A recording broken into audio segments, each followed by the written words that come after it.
ప్రభుత్వం doesn't feel. ఇప్పుడు 2 సంవత్సరాలు గడుస్తుంది, 2 సంవత్సరాలు గడుస్తుంది.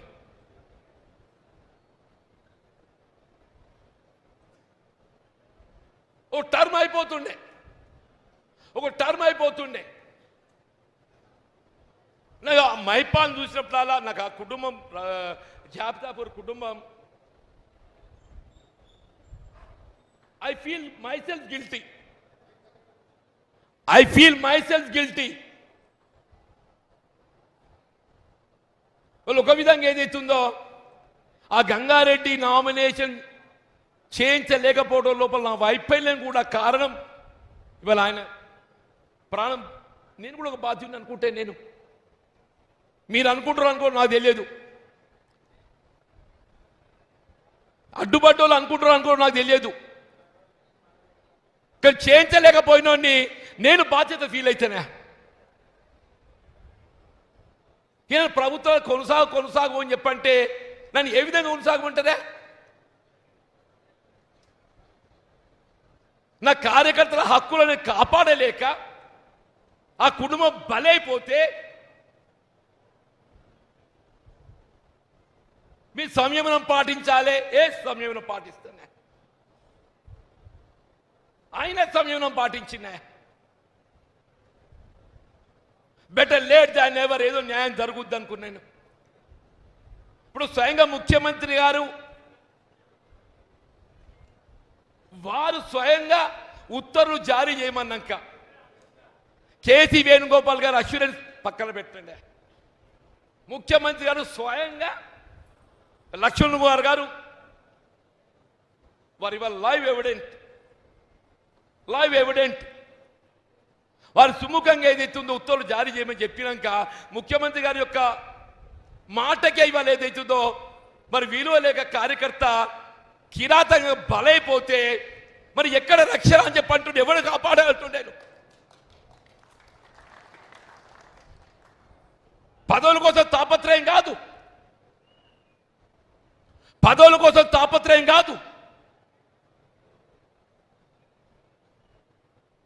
కానీ కళ్ళ ముందట పదవుల నియామకంలో ఏదైతుందో జరుగుతున్న పరిణామాల వల్ల కార్యకర్తల కుటుంబాలు బలైపోతే, పార్టీ స్పందన లేకుంటే, ప్రభుత్వ స్పందన లేకుంటే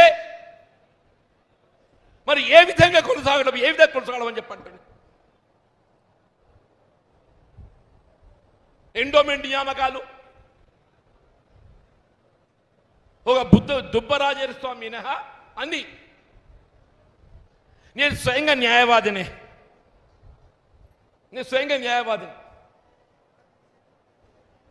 నాకు న్యాయవాదులతో సాన్నిహిత్యం ఉంటుంది. Because I was practising advocate and tomorrow I make practice any time. ప్రభుత్వ న్యాయవాదుల నియామకాలలో కూడా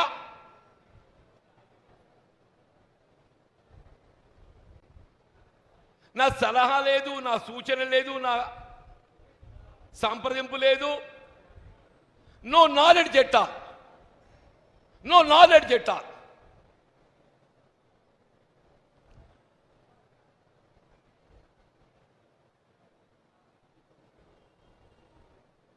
ఇలా గవర్నమెంట్ అడ్మినిస్ట్రేషన్ ఏ విధంగా కొనసాగుతుంది గమనిస్తుందా? నిన్న టీఆర్ఎస్ ప్రభుత్వ హయాంలో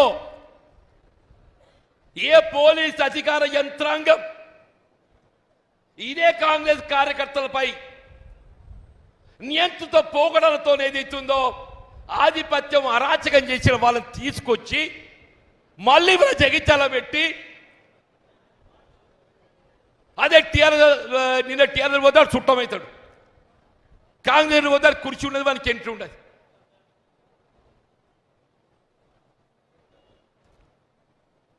నిన్నటి బీఆర్ఎస్ పోతే ఆయన చుట్టమవుతాడు, అని వెల్కమ్ చెప్తారు. అదే కాంగ్రెస్ కార్యకర్త వద్ద వానికి ఎంట్రీ ఉండదు.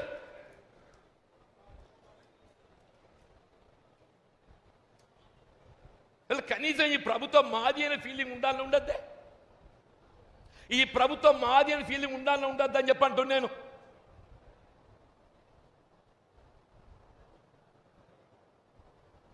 స్థానిక సంస్థలు మున్సిపల్ ఎన్నికలు చూసింది మీరు. Gandhi Bhavan I don't know, అరే నేను షాక్ అయిపోయినా. మీరు ఎమ్మెల్యే గారితో ఏదైనా మాట్లాడదలుచుకుంటే సరే మంత్రి గారు ఇంటికి పిలిచి మాట్లాడతారు, ఇంకెక్కడ పిలిచి మాట్లాడతారు.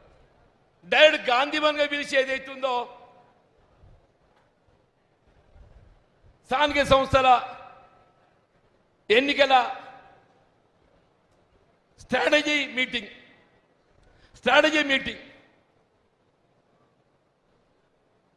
స్పీకర్ గారి దగ్గర ఏదైతుందో అనే యాంటీ డిఫెక్షన్ అది లా ఏదైతుందో అది తీర్పుకున్నది. వాట్ ఇండికేషన్ ఇట్ గివ్స్ వీళ్ళ కాంగ్రెస్ పార్టీ ఇదొక జాతీయ పార్టీ. తెలంగాణ రాష్ట్రంలో మనం తీసుకోబోయే నిర్ణయాలు ఏదైతుందో ఇవి జాతీయ స్థాయిలో ప్రతిబింబింపజేస్తాయి.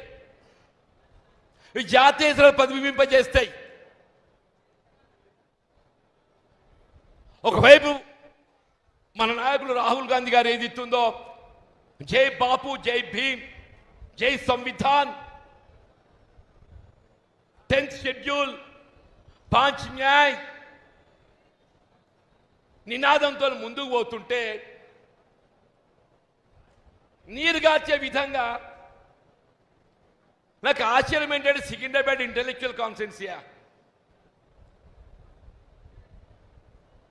దానా నాగేందర్ గారిని అభ్యర్థి చేయదలుచుకుంటే ఆయన అసెంబ్లీకి రాజీనామా చేయించి పెడితే అయిపోతుండే కదా.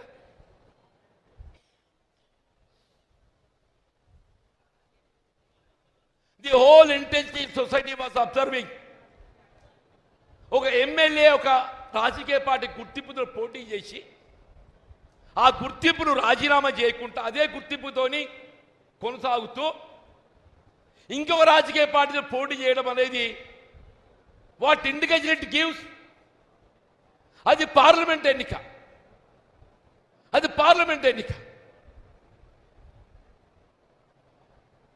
But for it we lost that Secunderabad seat.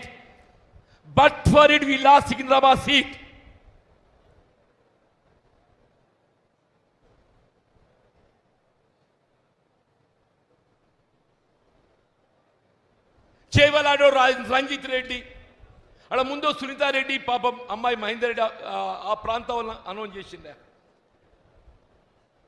ఆయన కాదనేది ఎత్తుందో ఇంకొని పట్టుకొచ్చింది రంజిత్ రెడ్డి అని చెప్పాను. Except from that constituency from BRS. People are so wise, వాళ్ళు మనం తక్కువ అంచనా వేయొద్దు.